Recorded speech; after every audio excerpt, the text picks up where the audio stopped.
डनकाशी news channel, सच है तो बोलेगा। लोकसभा चुनाव के अंतिम चरण में 1 जून को उत्तर प्रदेश की 13 लोकसभा सीटों के लिए वोट डाले जाने हैं और इनमें सबसे हॉट सीट वाराणसी भी है। वाराणसी सीट से प्रधानमंत्री नरेंद्र मोदी भारतीय जनता पार्टी के टिकट पर चुनाव मैदान में है। वाराणसी से 2 बार के सांसद पीएम मोदी के सामने कांग्रेस और समाजवादी पार्टी के गठबंधन ने यूपी कांग्रेस के अध्यक्ष अजय राय को उतारा है। सपा कांग्रेस गठबंधन की चुनौती के बावजूद वाराणसी के चुनावी दंगल को बीजेपी के लिहाज से कहा जा रहा है कि ये बहुत आसान होने वाला है।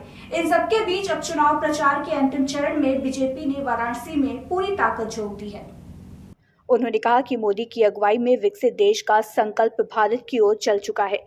मोदी ने सबका साथ, सबका विकास, सबका विश्वास की राह पर चलकर विकासवाद की राजनीति को जन्म दिया। अभी विपक्षी जाति व धर्म की राजनीति कर रहे हैं।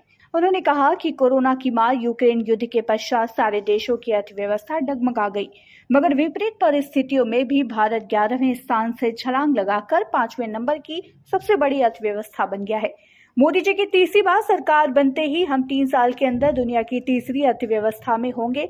दवा उत्पादन में देश दूसरे नंबर पर है। भारत मांगने वाला नहीं बल्कि देने वाला देश बन गया है। पहले मोबाइल फोन पर मेड इन चाइना लिखा होता था, अब मेड इन इंडिया लिखा होता है।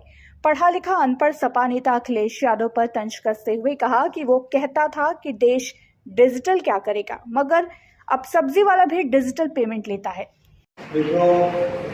चुनाव की मेला है और चुनाव की दृष्टि से आप सब लोग जब यहाँ तक आए हैं तो मैं ये मानता हूँ कि आप सब लोग इस मन से आए हैं कि आप लोगों ने भारतीय जनता पार्टी और हमारे यशस्वी नेता प्रधानमंत्री मोदी।